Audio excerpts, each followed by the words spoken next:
Welcome back once more. Ngasi ekhona nainagaduri basi class 12 ki biology ki evolution hariba chapter duni yengsi mechanism of evolution. Hoje ekhona yengaduri si kaino haraga evolution si karam haina thorak pano haiba duni. Darwin ki evolution thop ki maram ani pi gare branching descent haiba maga natural selection haiba maga. Natural selection is the kaino like the fajana su yaur ga yaure. Hoine yaur ga su lai re. Yaure ga na wa hajale kai haiga ga khwaidi afabado lehogani habo branching descent hajina kaino haraga common ancestor madagi atopa mayam ma hogi bani habo now si khaktana loire brasini yengsi ko what is the origin of this variation so sai de koina ne si sai de haisi mamangi video sing duni ko variation mayam gi wari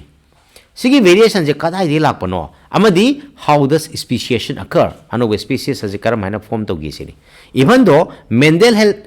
had talked grammar ga se of inheritable factors influencing phenotype Mendel harama bane ko factor khana phenotype influence tawi kaina ko Darwin either ignored these observations or kept silence Darwin adu mawlobiram de thawa sabiram de in the first decade of 20th century Hugo de Vries ko bunupang khana man study toromi evening primrose ta je man NEET ki ngaujabi question am leire Hugo de Vries na study toromba Canada toromba evening primrose hariba pambi sida it brought forth the idea of mutation by kai ngaujaba question ani shubam leire Hugo de Vries mutation ani je chamina ga do ko mutation is the large difference arising suddenly in a population. Haidi A later madagi A dash all of the mutation is the A the B you are even A the jet can Yam tina chance to give to Yam at over chance kara population manu to the to E habase Hugo de Vries na herame. He believed that it is mutation that causes evolution and not the minor variations that is heritable that Darwin talked about. Darwin haramina tapna change to heba. Aduga Hugo de Vries na haramina na tirate tapna nate yamna thuna ni haiba ko. Mutations are random. Mutations is random ni. Haidi A na A pirakani ga khangdi haiba. Like me na mathang ulaka dro jiba sa Kari karam makalgi jibo gitu no masak mai to diga ji random ni na kem thai bangam de and directionless haidi forward o gitu backward o gitu kem thai bangam de ba adu Darwin har ma variation ji small ni amadi directional oi haidi mathangi step lom da la e ba ko so evolution for Darwin was gradual tapna while de Vries believed mutation caused speciation and hence it is saltation and call it saltation. Saltation is the single step large mutation happening. Now, Kari Karam Haina Thoki Habidi, Matam Kara Lerga. I did Darwin Haramitisu Sumam de, Hugo de Vries Haramitisu Sumam de, Matam Kara Lerga, population genetics, Nainaba Matunda, clarity Propangamki, Adugi population genetics, Nainaba Horakado in Hosek, Matangi topic, Hardy Weinberg principle Harisida. Hardy Weinberg principle like Panbaga. Satra mayam student mayam di khangba horamani or kente pakhatab jiya homni kai no song khangja detana ko sei ko dingi hadi wan principle si adum nitta question ama di lakalle angka khot pado angka khot pa hai gadra angka khot pa hai gadra arai bani ek video madi yaw khrabani hadi wan bak yamna line hot pa gi mawong hai dana video do di ka hena seng da bani ado audio do tang taraga yabani haidana I video dum thambani koiti thibiro playlist amda yaw modo male so yengsi hose Hardy Weinberg principle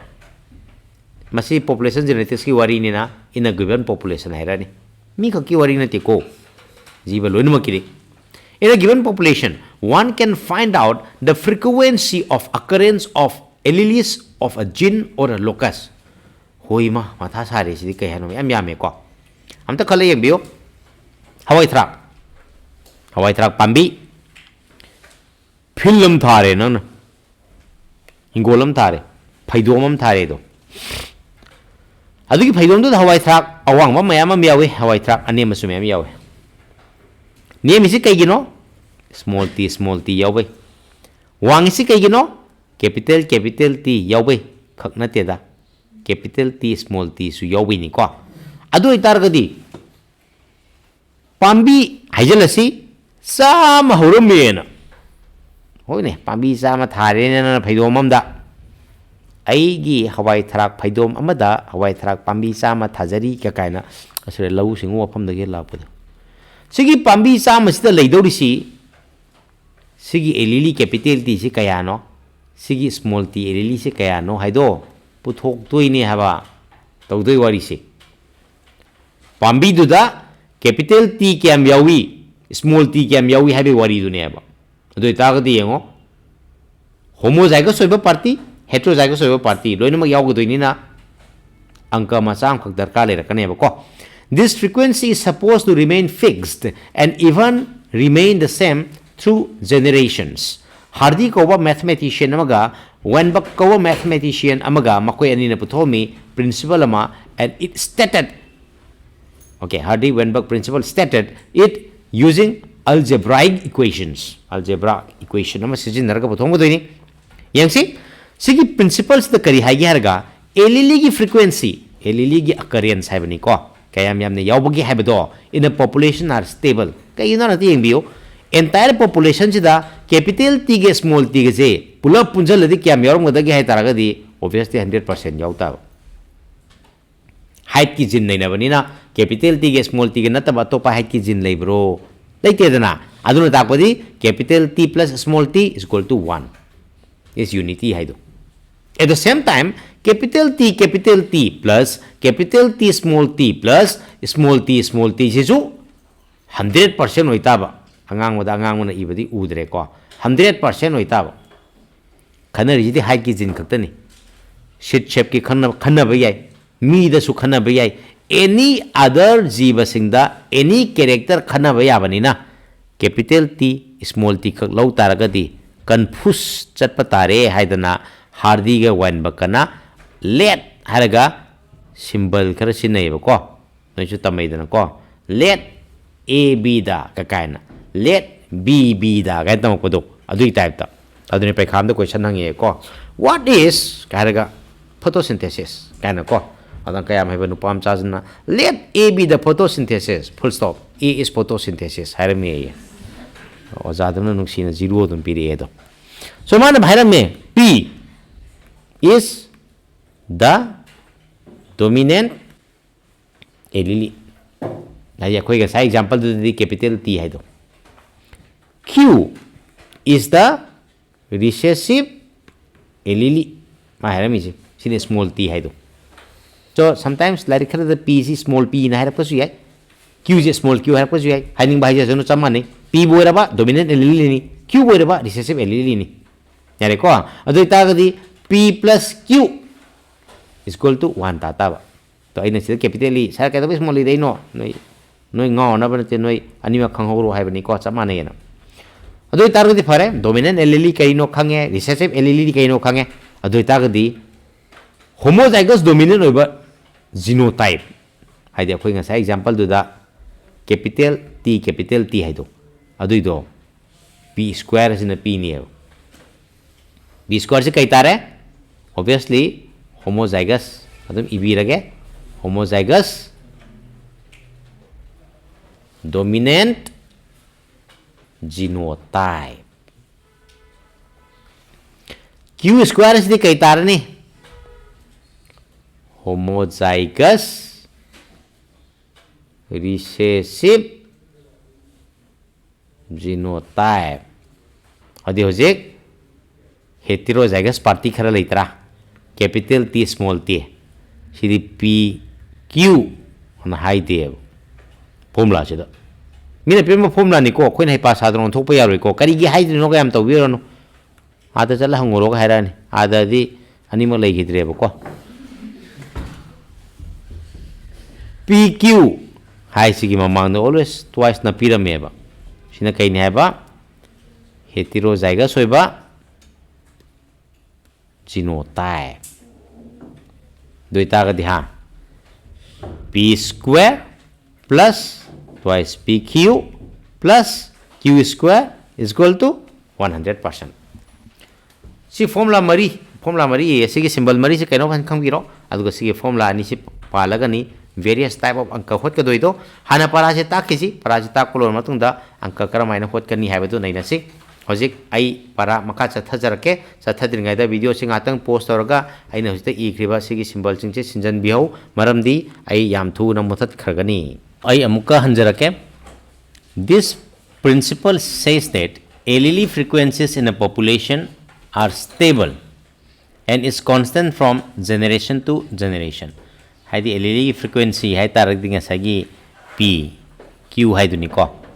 in terms of koigi hawai thara ki pambi ki height hai taragadi capital T small t hai bu mani ko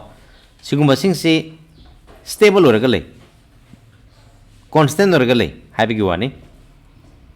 the gene pool. So gene pool di karino hai bi definition pi re hojik total genes and their alleles in a population. Total genes and their alleles in a population kawira no remains a constant. So gene pool hai di amtang yang se hawai thra ki height hai rase height ki gene hai bam lai ni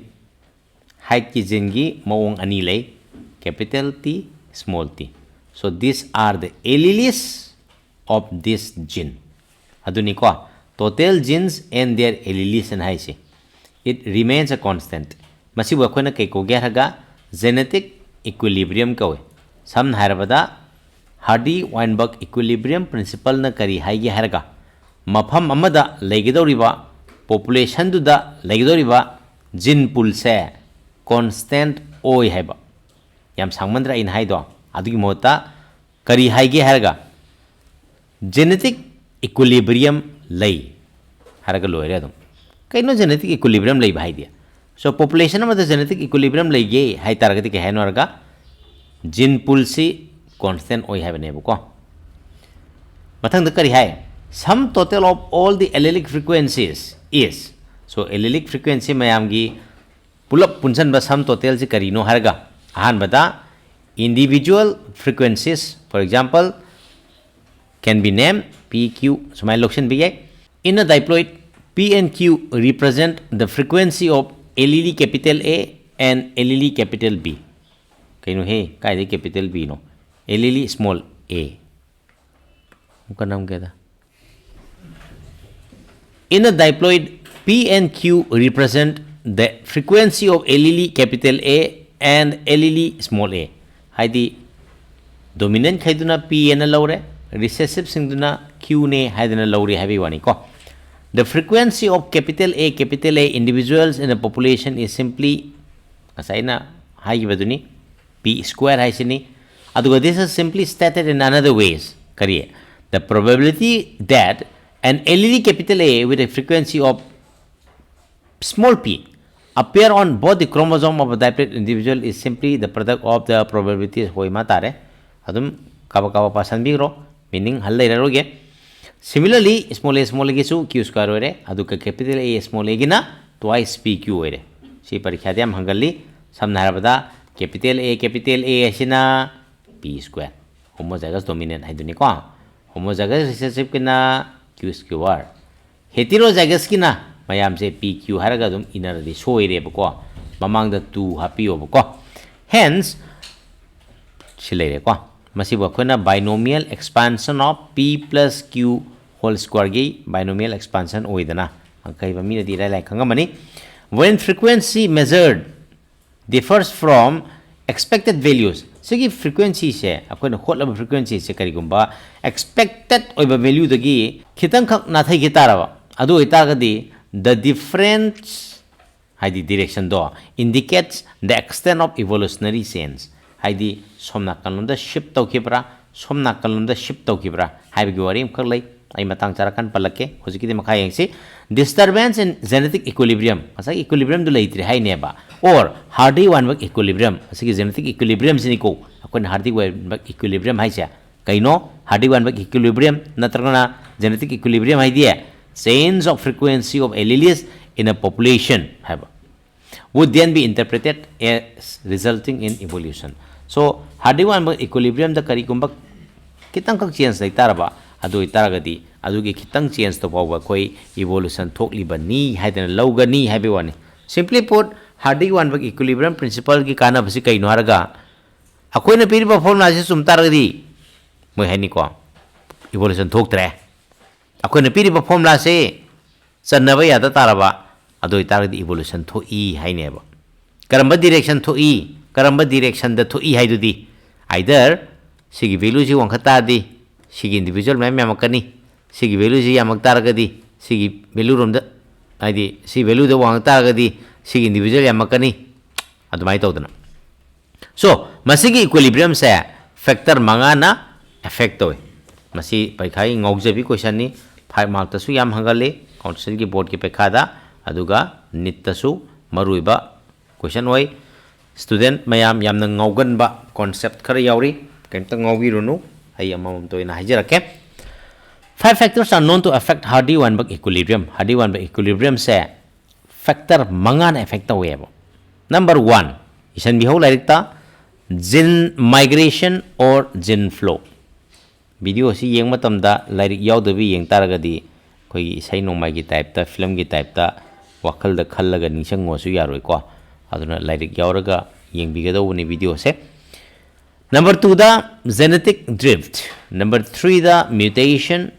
Number 4 the genetic recombination, and number 5 the natural selection. Sige factor mga sina Hardy Weinberg equilibrium kedoba effect we have. Adi mga si amamam to explain to the way aroeba.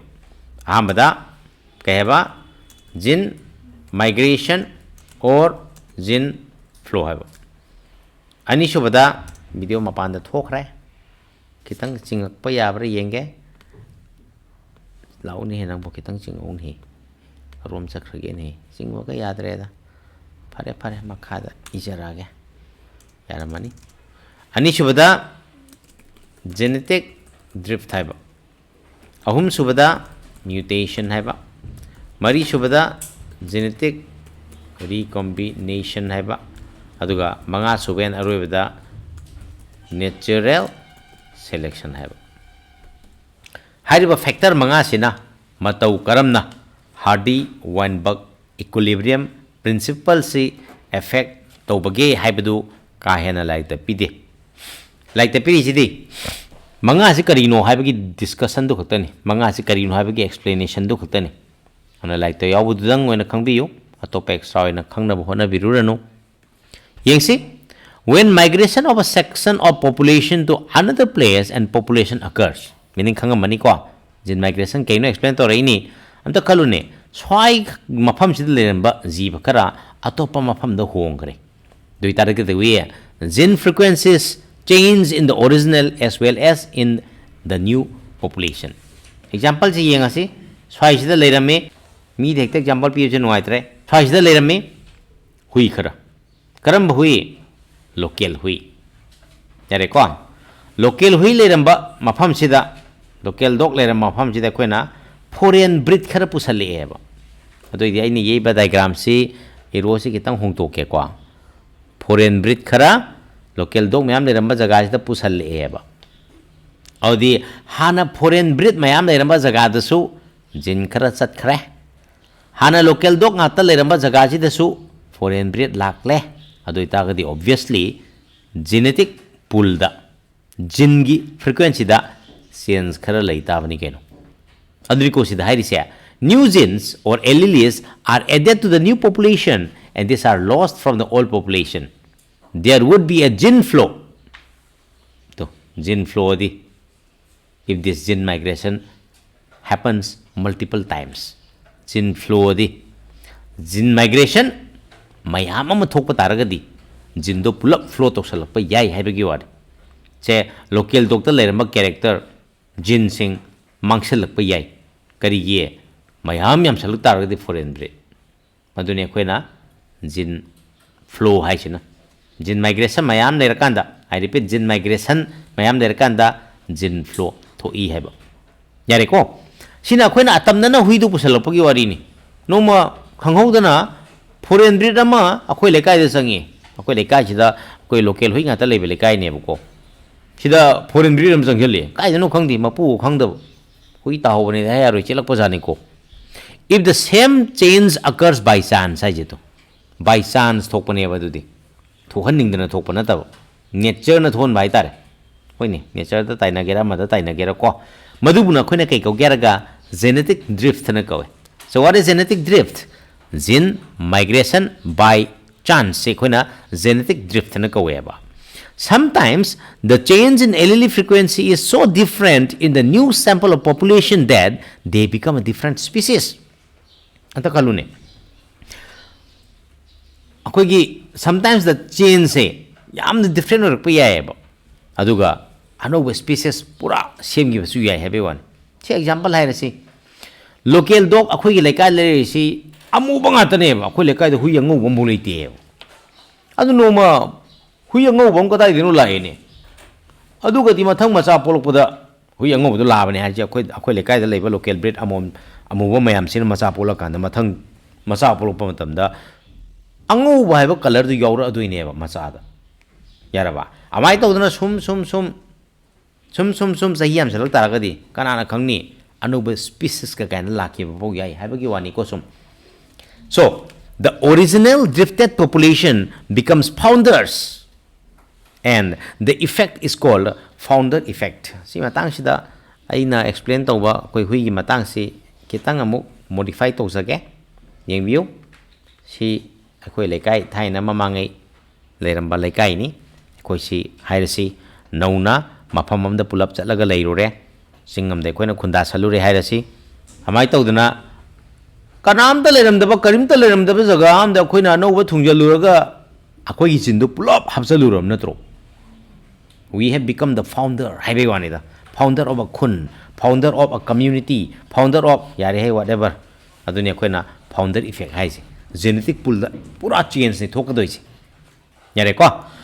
Now microbial experiments show that pre-existing advantageous mutation hoje ani chu point loi ramne mutation la eko mutation se kana basu leigani kana da basu leigani kaunu aduda advantageous of a mutation di when selected will result in the observation of new phenotypes. Kana ba mutation asi kaino amatang hajar ke mun tabiyo koine he yam phajaba example am pi basi example di myam lai ai saji de bichal lage ba ma'am सजी की मची से English तो करी कौ गया रगा antler कोई को हॉर्न कौ दे कोई सगाई संगाई सी सगाई क्या कहता है bro antler deer guys bro दिया कोई मीट की मथक ता होरी बसम गई दो आई ब्रो आई दो पिशुम मधुनी दको अदो मागी एंटलर दो पिशुम की शेप कोई का काय ननी ब्रो एंटलर डियर का काय को बिरी दो लाभगी वरी निको अमोम दी एंटलर का पानबोई पांडबोई पानबो पालोय सजी गजे अमोम जो मसक ठीक रसानी को एवरी जीव से अमोम का चलो मसक ठीक को मी वारी दी कोना खना रसे अवाई तौदना कोई की मची ख्वाइदगी की फजबा एंटलर ख्वाइदगी की फजबा लाभ से अमोम से न खंगब्रा मीटिंग तो हल्लेब अदुगा मथंगी जेनरेशन की दमक मचा पोकनेब अदु सर्टेन फॉरेस्ट अमद लेगदोरिबा सजी मयाम सिदा मची फजबा एंड मची फजदबा हाइदना सजी मखल अनि लेरे रिप्रोडक्शन की दमक करमना हेना सक्सेस ओइरनी obviously the better looking ones मसक फजब सजीना अमोम फंगौरनी अमोम द मोइना खनबंती अमोम अथीबदुना खनदोइनी को नंग पामी नंग पामदे गायना मी जु सुममनी को नुपीदुनबो याद्रदी हा नंग अदुम रेप कैश एनीवे अदमाय तौदना मची थीरबा लाबगैदो अदुदी सीगी ताब्राबा रिप्रोडक्शन दि तौंगा मरोय मोइसी अमोम तने सेलेक्ट तौबिरोय काप ता लेहरोनेबा अमाय तौदना नोमा लाबा मयामसी पुलप सजिक चारिङैसिदा मचिनजाक चारिङैसिदा टाइगर अम थोरिएबा जंगल निको फॉरेस्ट निको टाइगर थोरबा मतमदो जे सजी मयाम तो केदोरमनी ऑब्वियसली येंगगदि लेरोय सियंगि तामदेना को चिली नाउ मची का फजबदुदी ngасꯥꯏꯒꯤ जंगलदुदा होबा उरी वारी मयाम मरक्तुदा माय मची दु पंदना प्लस नुंगसेट की रेसिस्टेंस हेंदना लमजेन यांगो यातेबा ngасꯥꯏꯒꯤ मची थीबगैदुदी हा चेन हने कापतना अना टाइगर नम चाथोरनेबा ngасꯥꯏꯒꯤ अमोमना खनगिबा मसक फजबा लाबगैदो अदि येंगो सर्वाइवल की दमक्तदी मची थीबदु दरकार लेत्रा advantage mutation hai jaduni but reproduction ki damak tadi machi phajabada mung darka leitra aduzu advantageous mutation at holi ni haba now machi phajaba loi sigre adi machi thiba kang hai utar ga su machi thiba mayam du ki marakta phajaba khara mung le horoi dro adu mat thang amom dro khan bai wani da samani ke droge nayum da gojila thar kan kang khara sidro karamba kang si advantageous mutation yaw kang yaraba so mai to dana advantageous mutation yaw sing do when selected will result in observation of new phenotypes ugani haba aduna masi kari gumba khoina genesis generation mayam ama sum chathaba targadi this would result in speciation anu species haba do thoki doini habi wani ko so mai to dana mutation loire matang da kari hari yangsi natural selection is a process natural selection da lakre genetic recombination kanthok pirame kaigino kangte nusibi da bra so natural selection is a process in which heritable variations enabling better survival are enabled to masa pokpa and leave greater number of masa myam pokpa masa myam thamam bai natural selection is kariye variation karamba variation heritable variation masa masu singda santu hobai ngamba variation samna habada koi gamete ta pugiba ngamba haibani ko which enabling better survival which make them enable better survival adi amaduna makoi ji hingbagi chance wang ni doini hingbagi chance wang ba duna maram moidana makoi ji macha pok pangam ga doni macha du hingna thamu ga doni a critical analysis makes us believe that variation due to mutation or variation due to recombination so mutation na thon ba variation wagera recombination na thon ba variation wagera during gametogenesis hoge doni ko or due to gene flow or genetic flow result in change the frequency of genes and alleles in future generation so mai to dana coupled to enhance reproductive success natural selection makes it look like a different population natural selection can lead to stabilization in which more individuals acquire blah blah blah blah blah I see diagram du yaw dragati tak pa yararoi aduna mamangi page ki diagram du amuk tang singkhat charake nakhoi mayamna yamna ngauni hebe diagram du sida ulisi kai hainu arga diagrammatic representation of the operation of natural selection makhal ahum lay du ulini natural selection makhal ahum lay kai hainu arga mafam amada karamba jibano lehogadu isi habedo makhal ahum da lehoba yai habani yengsi ahanba diagram sina kai haino natural selection haudringai mamang da leiramba population duni samna harbada koigi chimpanzee ni hairaji fi chimpanzee ni ba ko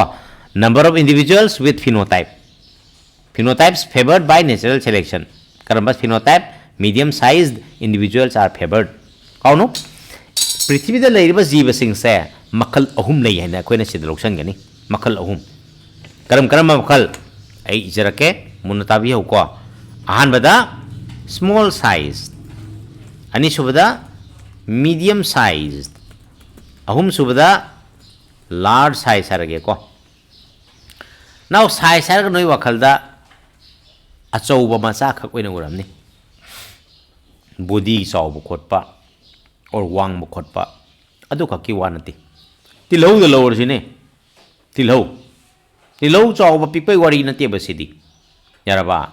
tilhou asi karigidamukta no khoina chari je de whatever oisanu tilhou na chemical khara puthoidana ko adugi chemical du kitang khak puthokpa tilhou ba khoina small size medium oi puthokma medium size large size na mayam puthoi haba so small size medium size or large size je koi body gi size ki matung in khak haiba natti haibe wanida mana puthokpa chemical du da oramba su yai or any other feature oramba yai haiba se sam khoiba je mayam khoiba medium oina khoiba su khoida ba ga kain haiba potune ba so natural selection makal ahum le karam be favor to ge haiba gi matung ina ahma makal yengo to graph se da uramni khangwang wangkhat chidra hana smile rambase khangwang wangkali sina takpadi kai hai no medium sized party khak ingo wi haba khak select ho haba sugum bobo khoina kai ko geraga stabilizing selection ko adudi stabilizing selection thokpa taragadi small sized large sized मांगनी मुतखिनी है यारे को सिनी stabilising अनीसुबदा directional है मनी particular direction अमकक select तव अखोय लाइक्स तो उलिजिदी तो peak shifts in one direction करी है नो लार्ज साइज का सेलेक्ट तौरगना सोमदा स्मॉल साइज का सेलेक्ट तौरगना सोमदा